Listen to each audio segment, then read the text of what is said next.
Mithrax stood among the trees at the edge of the farm and looked out over the water.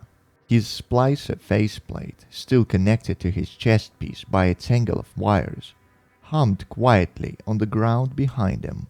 He turned to pull a ragged breath from the rebreather at his collar and noticed Devrim K sitting quietly on a stone outcrop at the edge of the tree line. The man acknowledged Mithrax with a nod. Devrim, forgive me. Mithrax pulled his mask up by a fistful of wires and fumbled with the delicate clasps along its edges. Devrim put a hand out to stop him. It's quite all right. I didn't mean to interrupt. Mithrax stopped, his mask held in his hands, and turned back to the water. I understand if you'd rather be alone, Devrim said softly. But I wouldn't, in your place. You may remain, Mithrax said, his voice thinner without his vocal processor.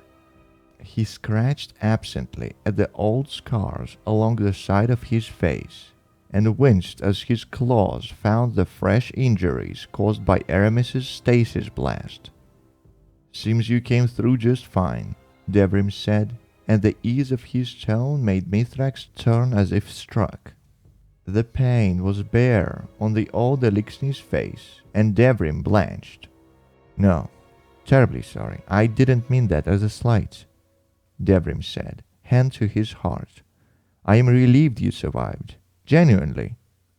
Mithrax took a shaky pull of ether and fastened his faceplate into place. He walked wordlessly away through the trees. Excuse me, Mithrax. Devrim's voice felt uncomfortably close over Mithrax's in-helmet communicator. The Elixir leaned against a tree, suddenly deeply tired. Sorry about the intrusion. I know a bit about piggybacking on Elixir comms signals. That sounded horrible earlier. Fantastically poor choice of words on my part. Mea culpa. That's my fault in an old Earth language. I do hope I'm not making this worse. Mithrax resisted the urge to send a deafening spike of feedback over the signal. He held his arms to his abdomen as if to soothe the knot that formed there. I only live because of the sacrifice of a friend and the pity of an enemy, Mithrax said sharply. If I may, from what I know of Amanda and Aramis, you live because you earned the respect of both, Devrim replied.